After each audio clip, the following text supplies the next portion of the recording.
Introducción. Al tender en el siglo XVI una mirada filosófico por todos los continentes europeos, por todo el antiguo mundo, el alma del hombre sensible se reconcentra melancólicamente, y su corazón late agitado.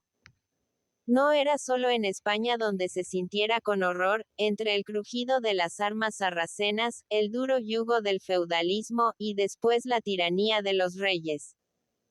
No solo las comarcas españolas se estremecieran al contemplar las espantosas escenas con que el negro fanatismo ensangrentara la pura y dulce religión de Jesús.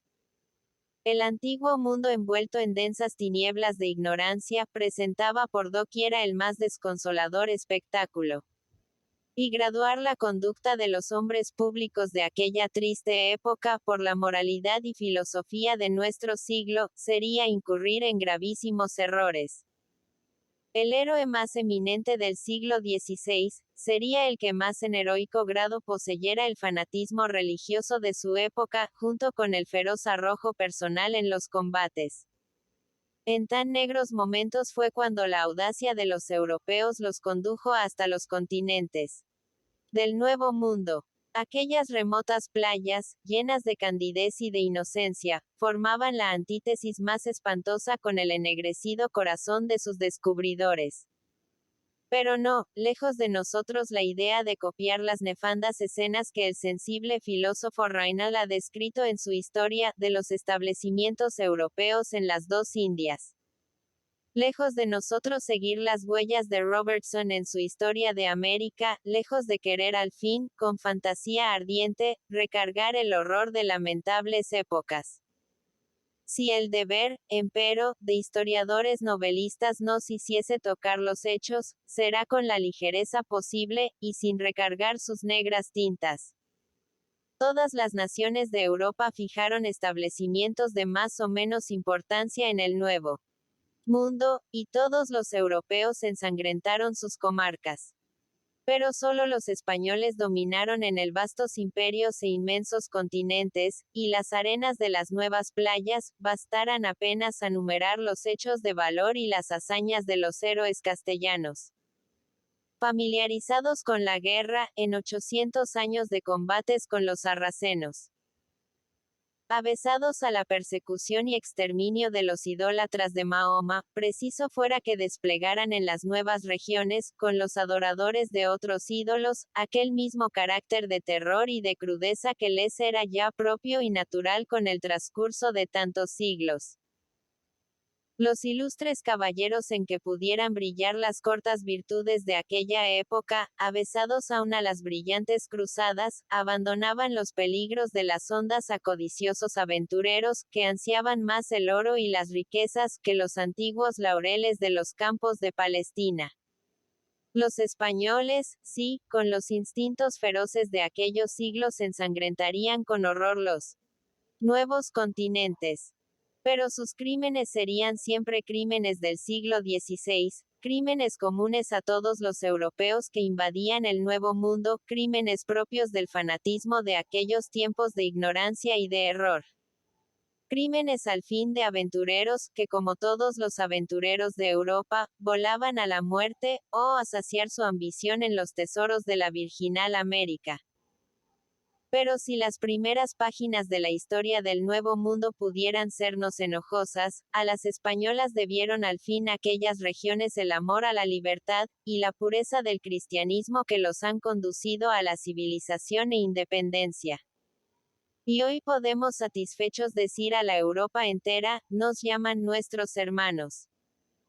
Y, los reyes católicos, mal pudiéramos conducir a nuestros lectores a la perfecta inteligencia de los manuscritos y textos peruanos que nos han servido de guía en esta obra, si ligeramente no describiésemos en breves pinceladas el estado político del antiguo mundo en el siglo XVI, y no profundizásemos en algo la corte de los reyes católicos y su situación interior y exterior. España, este suelo alumbrado por el sol más hermoso de la Europa, ha sido en todos los siglos el campo de batalla en que se han resuelto con las armas los destinos del antiguo mundo. Después de verse vencida en los campos celtíberos, la belicosa República de Cartago, sucumbió también en sus arenas la altivez romana. Y si el trono de los godos con el transcurso de los siglos adquirió en nuestro suelo nacionalidad y poderío la molicie de la corte de Witiza y de Rodrigo, abrió las puertas de España a los testados hijos de la Libia, y sufrió por 8 siglos el duro y ominoso yugo sarraceno, perdiendo su libertad, su independencia, y hasta sus creencias religiosas. Mas no el león español rugiera por siempre abatido a los pies de sus opresores. La patria de los héroes alzó su temerosa frente y se estremeció Damasco. El instinto de la libertad y del amor a la patria, aúna con el fanatismo y la superstición, concitaron a Cueva Donga, a los antiguos celtíberos y lusitanos, y Pelayo abrió la campaña más obstinada y sangrienta que jamás pregonara la historia. 780 años de combates, y 3700 batallas, habían arrojado a los sarracenos de las montañas cantábricas a los montes de Toledo. De los montes de Toledo a las fragosas sierras de Andalucía. Y los habían al fin reducido a los muros de Granada. A Fernando y a Isabel les guardaban los destinos la gloria de tremolar el estandarte de la cruz en las almenas de la Alhambra, y al menos por una vez el fanatismo hizo causa común con la libertad. A tan atroz campaña hubiera de tener en pie poderosos ejércitos, ni hubieran formado un sistema de hacienda pública con recursos bastantes para vastos proyectos. Aunque los reyes de Castilla entraban todos los años desolando las campiñas de los sarracenos, con 50 o 70.000 hombres, estos ejércitos solo se componían de vasallos que por otro tiempo les prestaban los señores feudales, o de fanáticos que por 40 días concitaba, en nombre de Dios, el Señor del Vaticano. El ejército francés de Carlos VII fue la primer fuerza permanente que conoció la Europa, y que preparó la importante revolución de quitar a los nobles la dirección de la fuerza militar de los estados. Los reyes con poco poder, su erario era tan débil, que no podían entrar en gastos ni empresas. Y si pedían socorro a los pueblos se los prestaban con escasez. Entraron Fernando e Isabel vencedores en Granada el segundo día de 1493. La dominación sarracena en España exhaló el último suspiro, y unida a la corona de Aragón y de Castilla por el matrimonio de esos dos príncipes, sus dominios eran muy extensos, si bien su poder no era absoluto. El poder legislativo estaba en las Cortes, y el rey tenía el ejecutivo muy limitado. Los tiempos románticos aún no habían acabado enteramente. La bizarría, la gentileza y el valor, eran el distintivo de los nobles caballeros, pero el feudalismo gozaba de toda la extensión de su poder. Los señores feudatarios eran los reyes, y los monarcas unas huecas fantasmas, sin esplendor, y sin aparato. Empero, Fernando, que recogió el fruto de 4000 victorias, supo aprovecharse de las ventajas que le ofrecía su situación política. De capacidad profunda en la combinación de sus planes. La actividad, constancia y firmeza para su ejecución, consumó la obra do la tiranía que lo inspiraba su corazón y lo dictaba su orgullo. Fernando, que la corte de Roma le llamó el católico, porque le temía, unas veces bajo diferentes pretextas, otras con atroces violencias, y muchas por sentencias de tribunales de justicia, despojó a los varones de una parte de las tierras que obtuvieron de la inconsiderada generosidad de los antiguos monarcas, y principalmente de la debilidad y prodigalidad de su predecesor, Enrique IV. Hizo su corte pomposa, e infundía respeto a los grandes con oropel y con brillo.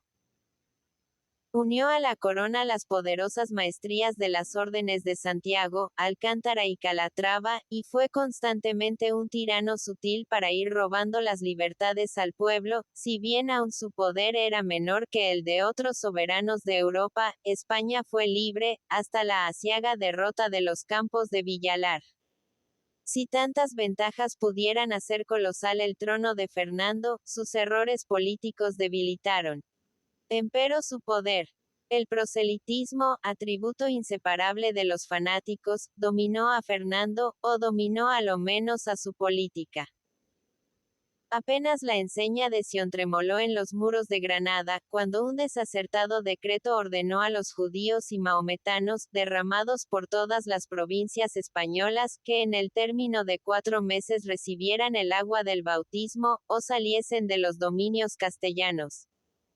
Pocos se bautizaron, pero 800.000 de todos sexos y edades buscaron en otros climas la tolerancia de sus creencias. Las campiñas devastadas por la guerra. La propiedad territorial monopolizada en pocas manos. La corta extensión del comercio, y la poca actividad en las comunicaciones interiores, todo hacía que la agricultura desfalleciera y la riqueza pública fuese bien escasa. Una guerra desoladora de 8 siglos. Una espantosa emigración, dictada por el fanatismo. Los entorpecimientos de los matrimonios, propios de los derechos feudales, todo contribuía a la despoblación, y a la escasez de brazos para la cultura de las artes y de las ciencias. Tal era el estado político e interior de España, cuando se presentó Colón ofreciendo a los monarcas castellanos un vasto imperio, cuya existencia le había inspirado su instinto. Fernando, aunque algún tanto elevado sobre las ruinas del feudalismo, era un monarca cuyo débil erario no bastaba a las urgencias interiores. Un monarca que no contaba demasiado con el amor de su pueblo. Un monarca, en fin, de más pompa y vanidad en su corte que de poder para vastas empresas. Y absorbida toda su atención en la derrota de los sarracenos, no era fácil prestar a oídos a un hombre tenido por visionario en toda Europa. Si tampoco favorecía esta situación política al virtuoso descubridor del Nuevo Mundo, la ignorancia y fanatismo lo presentaban un escollo casi insuperable. La infalibilidad del pontífice había excomulgado a los que creyesen en la existencia de los antípodas. Y España, sepultada, como todas las naciones, en la estupidez y en el terror religioso, no era fácil que siguiera el parecer de un hombre obscuro abandonando la evidencia, el Génesis y el pontífice. Difícil sería investigar la remoción de tantos obstáculos, si no se recurriera a la ambición de los reyes. Pero la sed ardiente de dominar, y el fausto pomposo de amarrar imperios al carro de la victoria, que parecía dominar a los reyes católicos, les hicieron prestar oídos al intrépido Colón, e imponiendo silencio al Génesis y al pontífice, se arrojaron al furor de desconocidos mares, en busca de esclavos y de tesoros. 2. Colón. Envanecidos los reyes católicos con las conquistas que diariamente arrebataban de las manos de los sarracenos. Orgullosos de los triunfos que conseguían sobre sus nobles e infanzones, arrancándoles sus antiguos derechos feudales, con que engrandecían su poder supremo, tendían arrogante su vista al océano, y fácilmente se persuadían del agradable delirio que detrás de aquellas movibles montañas de olas, habría también otros imperios y otras coronas que ceñir a sus frentes, y que engrandecieran su poderío. Hubo un hombre atrevido, más grande que su siglo, que les ofreció a sus plantas un nuevo mundo, y la antigua península era ya corto límite para encerrar el poder de los reyes de Aragón y de Castilla. Colón lisonjeaba la vanidad de estos poderosos monarcas, y el Génesis y el pontífice habían de enmudecer ante la voluntad inflexible de los conquistadores de Granada, que habían de amarrar un nuevo mundo al trono colosal de Carlos V. Cristóbal Colón, natural de Génova, había pasado su preciosa existencia en viajes marítimos de más o menos importancia. Este hombre obscuro, más adelantado que su siglo en el conocimiento de la astronomía y de la navegación, conoció como por instinto que debía haber otro continente, y que le estaba reservada la eterna gloria de descubrirle. Los antípodas, que la razón condenaba como quimera, y la superstición como error o impiedad, eran para este hombre extraordinario una verdad incontrastable.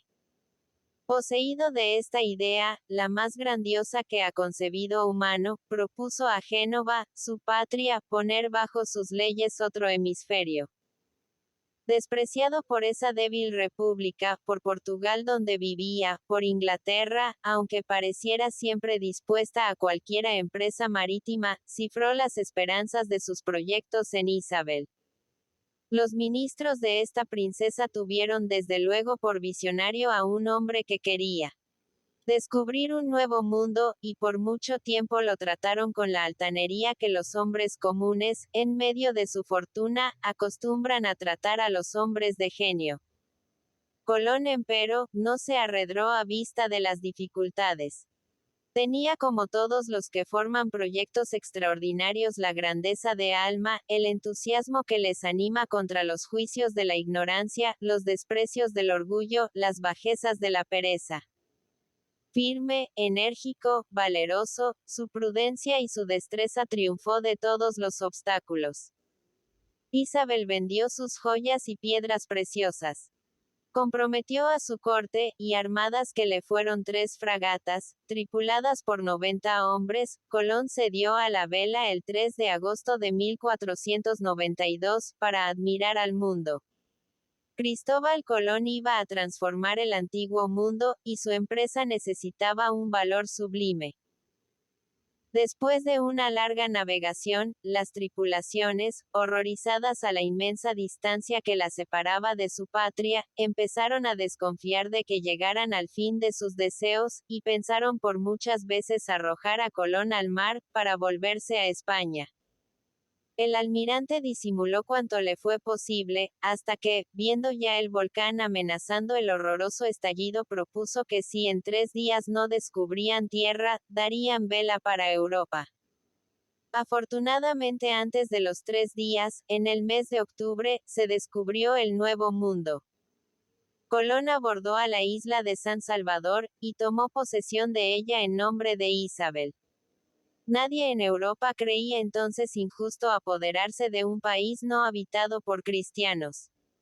Los insulares, conturbados a la vista de los navíos, y de hombres tan diferentes a ellos, huyeron despavoridos a la profundidad de las selvas.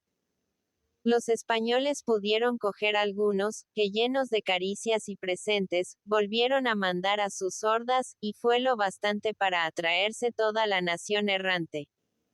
Entre festivo alborozo los desgraciados habitantes del Nuevo Mundo corrieron a la playa, y reconocían los navíos y acariciaban a los europeos.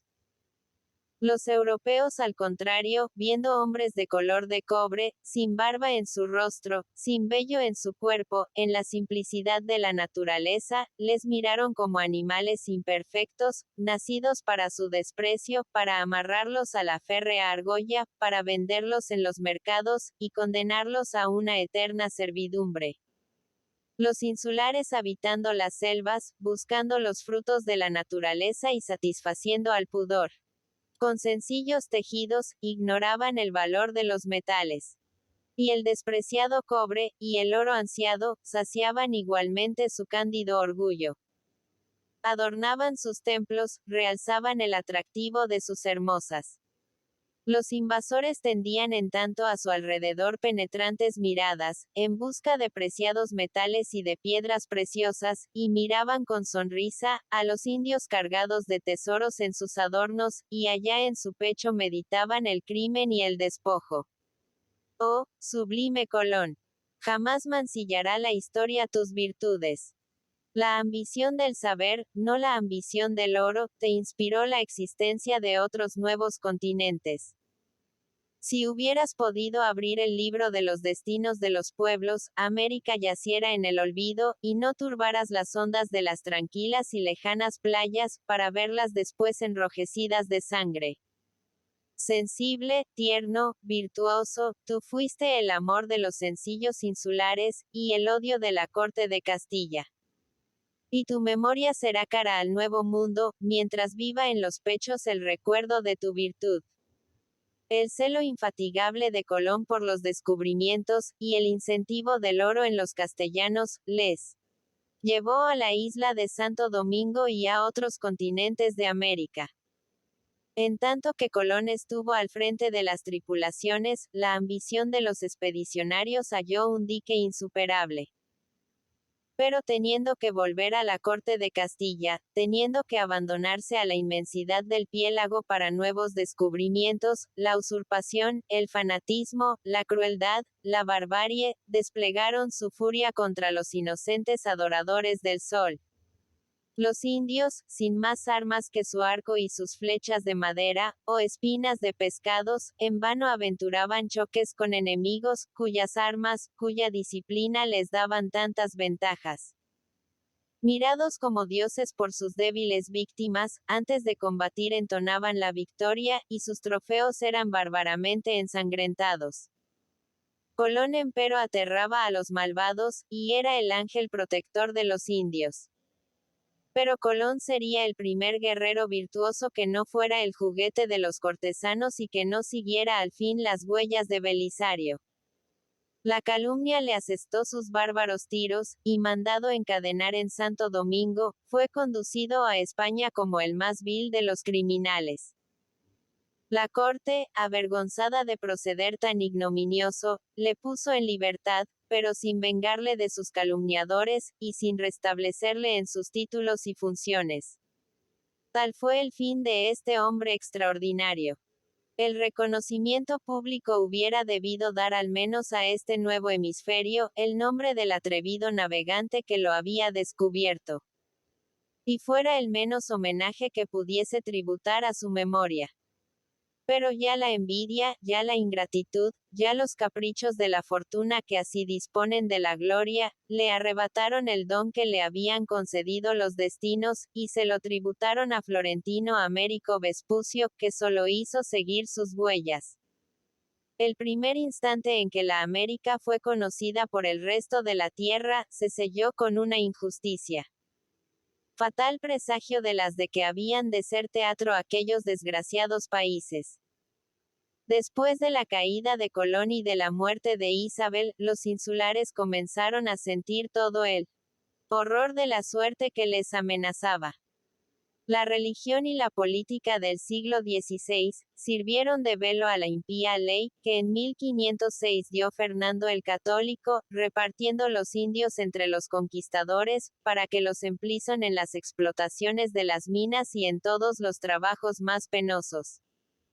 En cuanto dejemos a estos bárbaros, se decía el libre ejercicio de sus supersticiones, ni abrazarán el cristianismo, ni doblarán la cerviz a la obediencia. Oh digna política del siglo XVI. Las islas se dividieron en multitud de distritos, y cada expedicionario obtuvo más o menos terreno, según su grado, su favor, o su nacimiento. Y desde ese instante los indios quedaron esclavos, que debían a sus señores su sudor y su sangre. Y esta horrible disposición se siguió en todos los establecimientos del Nuevo Mundo, recogiendo la corona exorbitantes derechos sobre los trabajos. Los expedicionarios llenaron su ambición por algunos instantes. Pero los débiles indios fatigados de un trabajo insoportable, o muertos al rigor de bárbaros castigos, desaparecían de sus fértiles campiñas, y apenas ya quedaran brazos vengadores para cuando tronara el instante de la venganza. En vano en el siglo XVI se clamara por los buenos principios de colonización. En vano se invocaran los derechos de la humanidad. La espada levantada, y el nombre del conquistador. El crucifijo en la siniestra y en la diestra latí. La esclavitud o la muerte, el cristianismo o la hoguera. He aquí todos los grandes principios de la corte católica, como de todas las cortes de Europa, en el ominoso siglo XVI. 3. México. Las preocupaciones religiosas y el fanatismo decidían en mucho en el siglo XVI la suerte de las naciones. Y si los pueblos del antiguo mundo, después de haber recorrido varios sistemas filosóficos, y diferentes creencias, se habían, puede decirse, agrupado alrededor de la cruz, las naciones de los nuevos continentes eran víctimas también de las falsas predicciones de sus sacerdotes y profetas, y el terror religioso contribuyó a la dominación de aquellos imperios, tanto como el terror de las armas de sus conquistadores. Antes pues, de que nos alejemos a las playas del Perú, escena de nuestro inmortal protagonista, será preciso tender una mirada filosófica sobre los primeros continentes de América, descubiertos por los españoles, y particularmente sobre el colosal imperio mexicano, conquistado por el siempre inmortal Fernando Hernán Cortés. Los imperios de México y del Perú reunían muchos puntos de contacto entre sí en sus preocupaciones religiosas y en las predicciones de sus profetas. En uno y otro imperio se esperaban grandes revoluciones que habían de venir de la parte del Oriente, y esta semejanza de profecías resaltará tanto más a nuestros lectores, cuanto que tuvieron por origen religiones y sacerdotes, que formaban entre sí la antítesis más espantosa. En México se adoraba falsos y crueles ídolos, y antropófagos. Sus sacerdotes tenían las santas aras de sangre humana. En el Perú se adoraba a la sublime deidad del sol, y los sacerdotes le ofrecían en el templo inocentes sacrificios de los frutos que prodigaba a sus adoradores. Cero inexplicables arcanos de las aberraciones de la razón humana. Después de la muerte de Colón, los españoles fueron formando importantes establecimientos en la Jamaica, Puerto Rico y Cuba.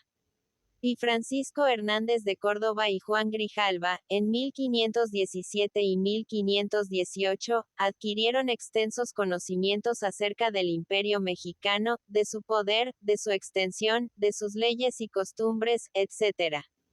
La voz pública aclamaba para conquistador de México a Fernando Cortés, más conocido entonces por las esperanzas que prometía, que por las hazañas que contaba. Robusto, vigoroso, elocuente, intrépido, sagaz y animado de todo el entusiasmo por la gloria, que forma la primera virtud de los hombres, Cortés tremolaría el estandarte de Castilla sobre las ruinas del trono de Moctezuma. Tan halagüeña perspectiva presentara el primer héroe de América, si aún mayores crímenes no oscurecieran tanta gloria. Después de haber superado los obstáculos que le suscitaron los celos, y el aborrecimiento, se dio al fin a la vela el 10 de febrero de 1519, con 518 soldados, 109 marineros, algunos caballos y alguna artillería. Tan débil ejército iba a abrir una feroz campaña de 3 siglos. Por cortos gastos que ocasionasen tan reducidas expediciones, nada suministraba el gobierno.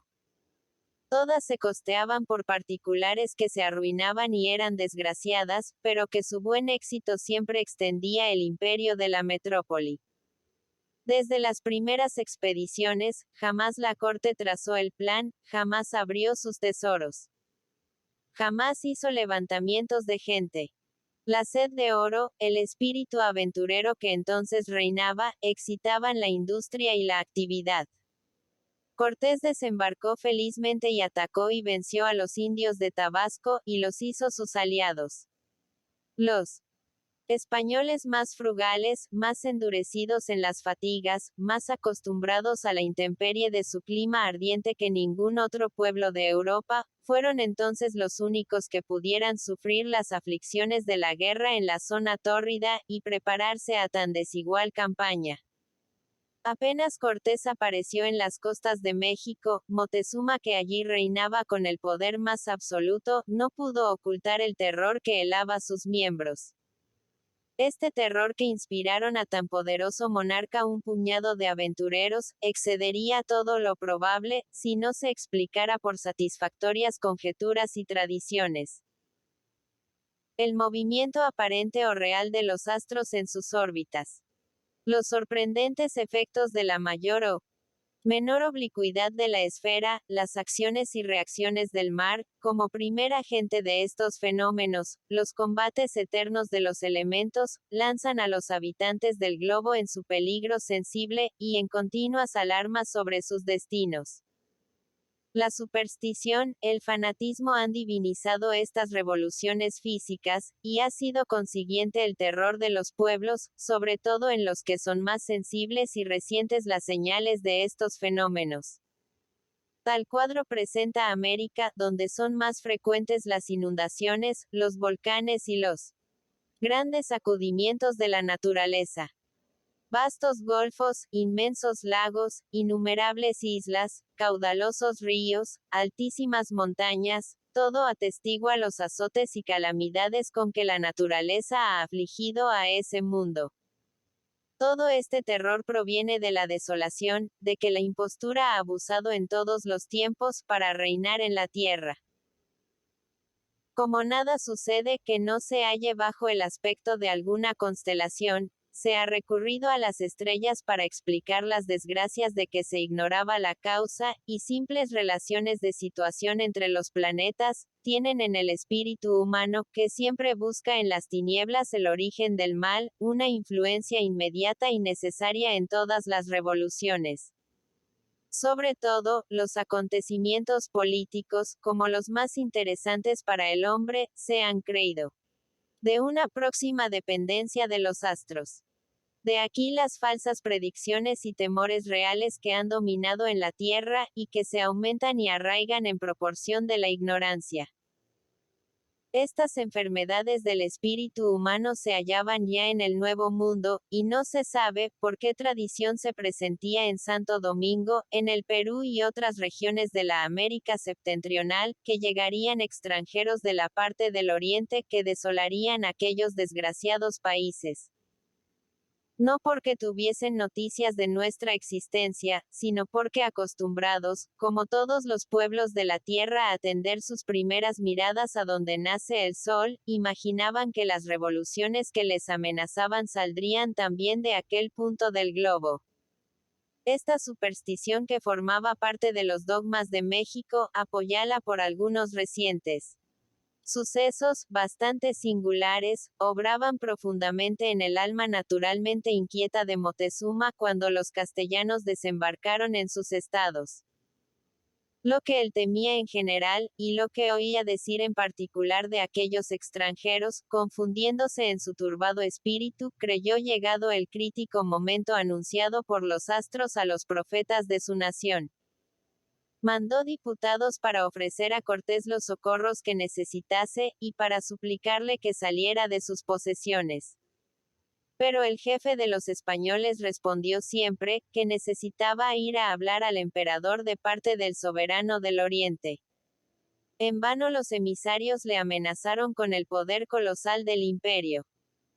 La obstinación rompió la lucha, y Cortés, quemando los navíos para vencer o morir, marchó hacia México y halló poca oposición en su carrera. Llegando a las fronteras de la República de Tlaxcala, pidió en vano paso y tuvo que combatir. Los tlaxcaltecas eran poderosos y valientes, volaban impávidos a la muerte. Solo les fallaran armas para vencer. Dividido el país en muchos cantones, mandaban reyezuelos que llamaban caciques. Se ponían al frente de sus súbditos en la guerra, imponían contribuciones, administraban justicia, pero era preciso que sus leyes y sus edictos se confirmasen por el Senado de Tlaxcala que, compuesto de ciudadanos elegidos en cada cantón en asambleas populares, era el verdadero soberano. Cortés, atacando y venciendo a costa de 1000 peligros esta nación guerrera, con sus triunfos y su política los hizo sus aliados, porque de antiguo tiempo eran enemigos de los mexicanos que les querían someter a su dominio, y les suministraron tropas y auxilios de toda clase. Con este socorro marchó Cortés hacia la capital al través de un abundante país, regado por apacibles ríos, y cubierto de ciudades y de jardines. La campiña fecunda en plantas desconocidas. Poblado el aire de pájaros de brillantes plumajes. La naturaleza agradable y rica. La atmósfera templada. Sereno el cielo. Matizadas de flores las campiñas, todo respiraba la inocencia, el placer y el encanto. Pero tantas bellezas en nada conmovían a los expedicionarios. No eran sensibles a tan nuevo espectáculo. Veían servir el oro de ornamento a las casas y a los templos. Embellecer las armas de los mexicanos. Fatigar con su peso a la hermosura y la ambición absorbía sus sentidos, y solo ansiaban oro. Moctezuma vio con terror que Cortés no desistiese de pagar a su corte, y su ánimo abatido con sus preocupaciones no pensó en los medios de defensa. Mandaba 33 caciques que hubieran armado poderosos ejércitos. Sus riquezas eran inmensas. Su poder absoluto. Su pueblo ilustrado o industrioso, cual entonces los europeos, guerrero y lleno de honor. Si hubiese puesto en movimiento su poder, afianzara su trono.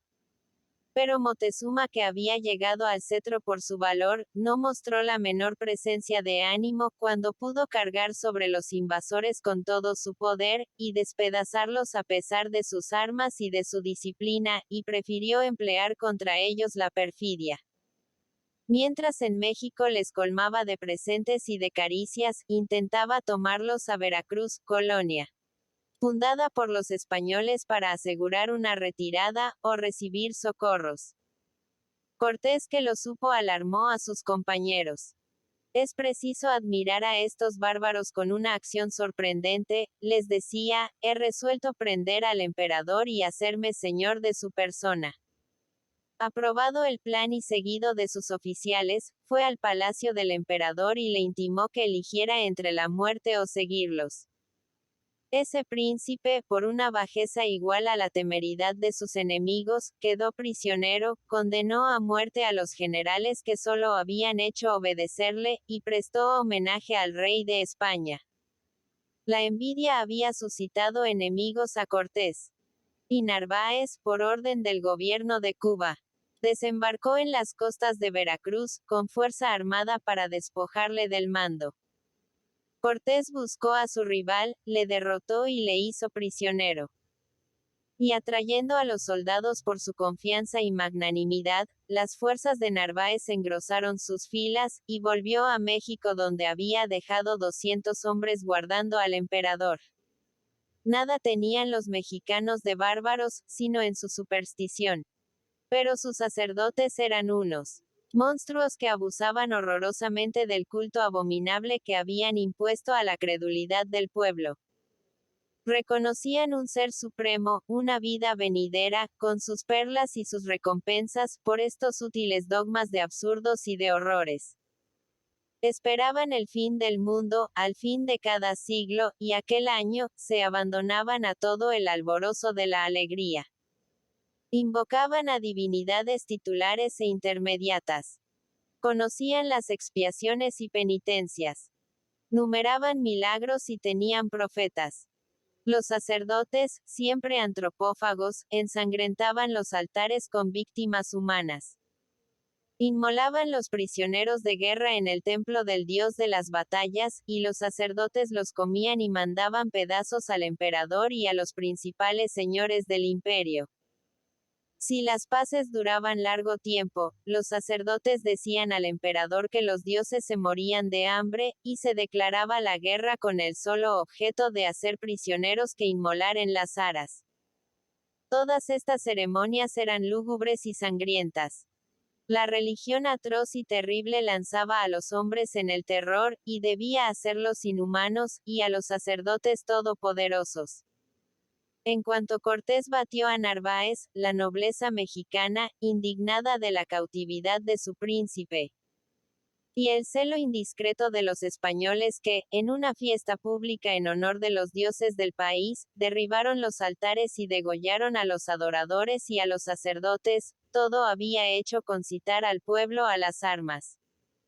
No se pudiera acriminar a los invasores su oposición a tan bárbaros dogmas, si no les hubieran destruido, arrojándose sobre el pueblo indefenso para degollarlo, y si no hubiesen asesinado a los nobles para robarlos.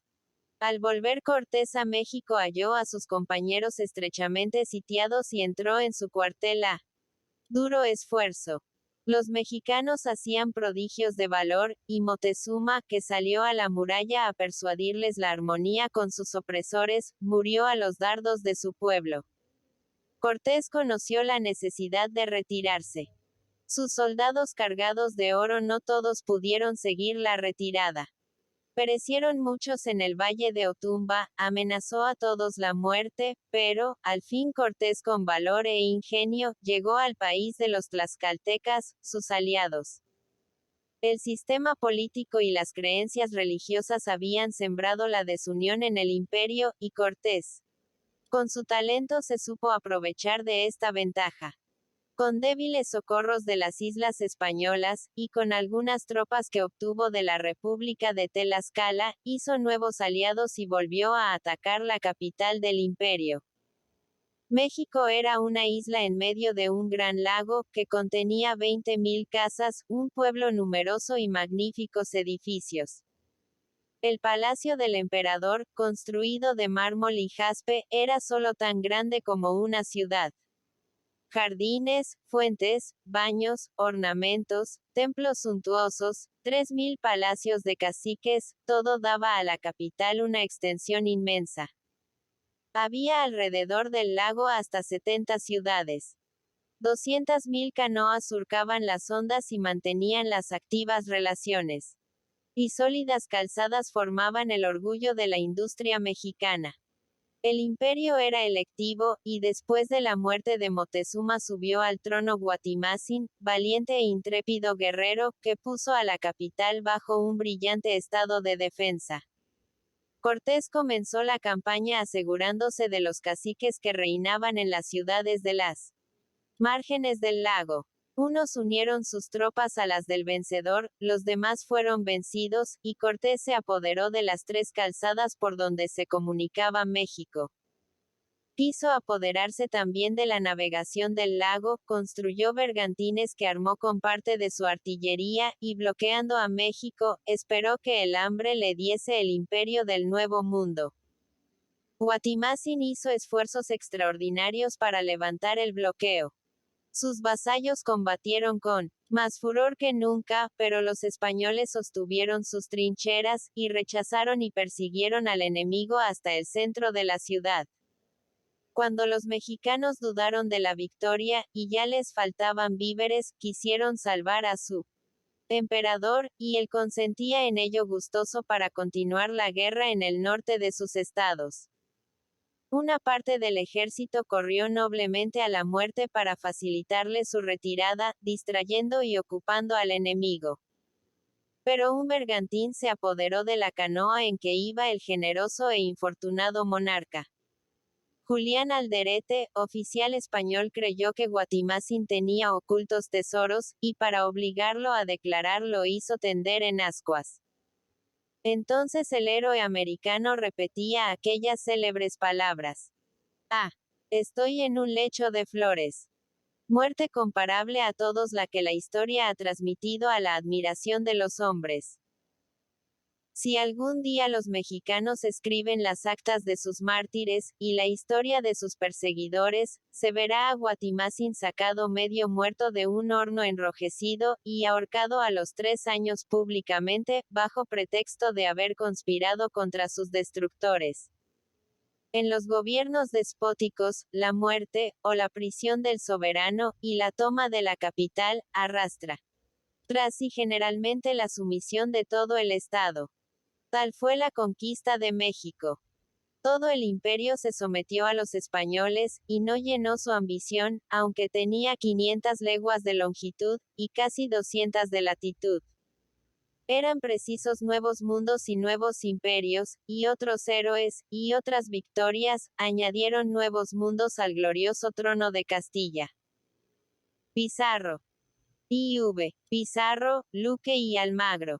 En cuanto Colón pudo refresca sus cortas tripulaciones en la isla de Santo Domingo, y establecer Una pequeña colonia que le sirviese de punto avanzado para las grandes excursiones que meditaba, se dio de nuevo a la vela cediendo a sus instintos. Reconoció en una de sus expediciones el Orinoco, y en otra la bahía de Honduras. Concibió que aquellos países formaban un continente, y deducía también que más allá habría otro océano que bañase las playas de las Indias Orientales, y que estos dos mares tuviesen comunicación entre sí, que el atrevido navegante buscaba ansioso. Sondeaba las costas, desembarcaba cuando le era posible, y siempre justo y humano se granjeaba el amor de los habitantes de todos los países. El istmo de Darién llamó particularmente su atención. Siguió los ríos que allí se arrojan por un brazo del grande océano, que unía por un estrecho las mares del sur y del norte de América, y creyó su plan realizado. Pero halló burladas sus esperanzas, y se limitó a establecer una colonia. Mas la avaricia y la imprudencia de sus compañeros, le enajenaron la buena voluntad de aquellos habitantes, que atacaron a los expedicionarios, y Colón tuvo que reembarcarse, y huir en sus débiles navíos que averiados y despedazados, no se prestaban a nuevas empresas. Empero, no fueron estériles estas expediciones. Américo Ojeda, Niño, Bastidas y otros prosiguieron la ruta que Colón les había indicado, pero aventureros que no recibían del gobierno más que la vana licencia de hacer descubrimientos, ni pensaban en establecer colonia, ni en más que llenar su ambición y su orgullo. El oro y la sangre corrían de un mundo al otro. Entre la multitud de aventureros que saqueaban y desolaban aquellas desgraciadas costas, se halló un hombre, Vasco Núñez de Balboa, a quien la naturaleza había dado exterior agradable, temperamento robusto, y elocuencia popular. Y en quien la educación había hecho germinar nobles sentimientos. Estableció una colonia en Darién, donde no dejaban de abundar las riquezas. Pero un día repartiendo oro con uno de sus asociados comenzaron a reñir agriamente. Entonces indignado un salvaje que los servía, tiró con rabia el peso, y dijo a los dos españoles: y reñís por cosa tan despreciable. Si por este vil metal abandonáis vuestra patria, y turbáis la quietud de tantos pueblos, venid, yo os llevaré donde quedéis saciados. Cumplió su palabra, y los condujo a las costas del Mar del Sud. Panamá, que se estableció en 1518, abrió una nueva y vasta carrera a la inquietud y avaricia de los europeos. El océano que bañaba sus muros conducía al Perú, cuya riqueza se ponderaba de una manera vaga. Y aunque se exageraban las fuerzas de ese vasto imperio, no intimidaban a la avaricia que excitaban sus tesoros. Tres hombres nacidos en la oscuridad, más para grandes empresas, meditaron arruinar a sus expensas un trono que contaba muchos siglos de gloria. Francisco Pizarro, el más conocido de todo, era de un temperamento robusto, de un valor impávido, de una ambición sin límites, y de un alma dispuesta a la virtud y al crimen. De musculatura nerviosa y atlética, de larga y negra barba que cubría su ancho pecho, con talle airoso y desenvuelto, ojos negros dilatados y centellantes, tocando en los 40 años de edad, todo su continente arrogante, indicaba aquella presunción irresistible que nace de las propias fuerzas. Siempre intrépido y activo se había hallado en todas las expediciones del Nuevo Mundo, y en todas se distinguió, y en todas fue respetable el nombre de Pizarro. El uso que había hecho de sus fuerzas físicas y morales, lo daba la presunción que nada había superior a sí mismo, y la conquista del imperio del Perú, le pareciera una empresa muy inferior a sus recursos. Diego de Almagro, su asociado, era un guerrero endurecido entre las borrascas y las lides, y, siempre sobrio, paciente e infatigable, despreciaba los peligros, y volaba impávido a la victoria. Adornado de las cortas virtudes del siglo XVI. De airoso y esbelto talle, de facciones redondas y agraciadas, de vivos y rasgados ojos, cortés y galante, cuando apenas contaba 34 años de edad, formaba el conjunto de una gallarda persona. Más remarcable por su destreza en el manejo de las armas que por las extraordinarias fuerzas que alcanzara. Pero por considerable que fuese la fortuna de estos dos soldados, no bastaba a cubrir las atenciones de la vasta conquista que se meditaban, y se asociaron también a Fernando Luque, sacerdote codicioso, y prodigiosamente enriquecido por todos los medios que la superstición prestaba a su estado en el siglo XVI. De 50 años de edad, pequeño y giboso. De nariz larga y aguileña, cejas negras y pobladas, ojos hundidos, y contraídas facciones, Luque tenía un personal repugnante, y aun asqueroso.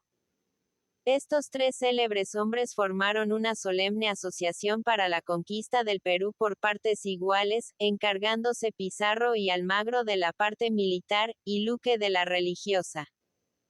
Habían entre sí de dividirse el imperio peruano, y este plan ambicioso fue sellado aún por el fanatismo, consagrando Luque públicamente una hostia que se dividía en tres partes para él y sus compañeros.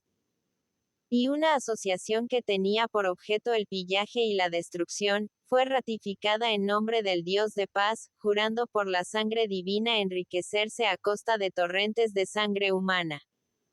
O criminal abuso del cristianismo en el siglo XVI.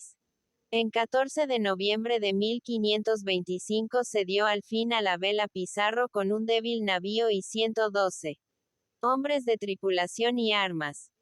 Almagro debía conducirle refuerzos, y Luque quedaba al frente de las relaciones en Panamá, hasta que la ambición reuniera a los tres socios en los valles del Perú, para dividir ansioso su presa. Sin exactos conocimientos en la teoría de los vientos y de las corrientes, Pizarro vagó perdido entre las olas por espacio de 70 días. Tocó al fin en varias playas de tierra firme, y se convenció de lo desagradable del país que ya otros le habían descrito con verdad. Terrenos bajos y pantanos, montañas cubiertas de impenetrables bosques, pocos habitantes, pero feroces y valerosos, era cuanto descubrió su ambición. El hambre, la fatiga, los frecuentes combates con los naturales del país, y más que todo las enfermedades comunes y propias de los países húmedos, debilitaron y casi destruyeron su despreciable ejército expedicionario, y se halló en la necesidad de abordar a la isla Cuchamá, frente de la isla de las Perlas, en donde esperaba recibir de Panamá refuerzos y provisiones. En tanto, reuniendo gente en Panamá, se dio al fin Almagro a la vela con 70 hombres para buscar a su compañero y prestarle auxilio. En vano desembarcó también repetidas veces en tierra firme, indagando el paradero de Pizarro. Los indios le atacaron y le destruyeron, y derrotado y aun herido, sufriendo los mismos quebrantos que su compañero, halló en la fuga su salvación, pero la suerte le condujo a Cuchamá, donde le esperaba su amigo. El 14 de junio fue cuando la expirante tripulación de Pizarro vio surcar un bajel a aquellos desconocidos mares, y al tremolar la bandera de Panamá, mutuamente un éxtasis divino se apoderó de los desalentados corazones, y nació el consuelo tras tardas lunas en los angustiados pechos. Después de mudos abrazos se consolaron contándose sus tristes aventuras y sus naufragios, y cada hondo suspiro que exhalaban, infundía en su alma un valor insuperable. Ni la memoria de los peligros ni el aspecto de la muerte en desconocidas y lúgubres playas desalentaron aquellas almas nacidas para grandes empresas. Almagro partió para Panamá con objeto de hacer nuevos reclutas, y Pizarro se abandonó de nuevo a merced de los vientos en busca de los países de oro. Después de haber sufrido las mismas calamidades que en su primera expedición, abordó a la bahía de San Mateo, en la costa de Quito, y desembarcó en Tamames, países más fértiles y más civilizados que los que había reconocido en las costas del Mar del Sud. Seguía el curso de sus investigaciones, cuando el cielo previsor rompiendo sus cataratas mandó al trueno y a los rayos que sepultaran la débil nao, mensajera de tantos horrores, y se cruzaron los rayos, y mugieron las ondas con espanto, y despedazaron la frágil nave. Un destino protector presentó cercana a los náufragos la isla Gorgona, o infernal, donde pudieron salvarse la mayor parte de los que el cielo y el piélago parecían condenar a muerte. En esta isla llamada comúnmente la infernal, por la intemperie de su clima, por sus impenetrables bosques y escarpadas montañas, por la multitud de insectos y reptiles que cubre su suelo, por la eterna noche a que la condenan las cerradas nieblas, se detuvo Pizarro por 5 meses, no para tomar aliento y procurar su salvación, sino para rehacer su nave y buscar nuevos peligros. Difícil fuera pintar los tormentos que sufrieron los castellanos en aquella mansión de muerte. Pero aún no domado su esfuerzo partieron por tercera vez en busca de las ricas playas. Y a los 20 días descubrieron las costas del Perú. Después de haber tocado en diferentes puntos poco considerables, desembarcó en Tumbes, ciudad bastante populosa, situada al tercer grado del sur del Ecuador, donde hallaron un grande templo y un palacio de los incas, soberanos del país. Allí los españoles admiraron por primera vez el espectáculo de la opulencia y civilización del imperio peruano, viendo una comarca poblada y cultivada con industria, y los naturales decentemente vestidos. Pero llamó más particularmente la atención una abundancia tal de oro y plata, que estos metales no solo servían para ornamento de los templos, sino también para vasos y utensilios comunes de uso doméstico, lo que no dejaba duda de que habría una inmensa abundancia en el país. Pizarro y sus compañeros creyeron realizadas ya sus esperanzas, no dudaron creyeron hallarse en posesión de vastos dominios y de inagotables tesoros. Sin embargo, Pizarro conoció que no podía embestir un grande imperio con tan débil columna. Reprimió su ambición, sondeó las costas, siguiendo la mejor armonía con los habitantes, y por 1000 atenciones consiguió de su generosidad algunos animales domésticos, algunos vasos de oro y plata, y algunas obras de industria. Seguras pruebas que había de presentar en testimonio del descubrimiento de los nuevos continentes, y se dio a la vela para Panamá, donde abordó a los 3 años de su salida. No, ningún aventurero sufrió tantos trabajos ni arrostró tantos peligros como Pizarro en su peregrinación de los 3 años, y su paciencia y su valor excedieron a cuantas heroicidades nos presenta la historia del Nuevo Mundo. Ni las relaciones que Pizarro hizo de los países que había descubierto, ni todos los esfuerzos de los asociados, pudieron empeñar al gobernador de Panamá a que les prestara alguna protección. Al contrario, creía que la colonia no estaba en estado de invadir un poderoso imperio y se negaba a autorizar una expedición que pudiera arruinar la provincia encargada a su mando, extrayendo los brazos que necesitaba. Pero toda su oposición no pudo debilitar el ardor de los 3 asociados. Conocieron que tenían que seguir la ejecución de su proyecto sin la protección del gobernador, o solicitar de su soberano el permiso que le negaba el administrador de la provincia, y Pizarro voló a Madrid a conseguir sus comunes deseos.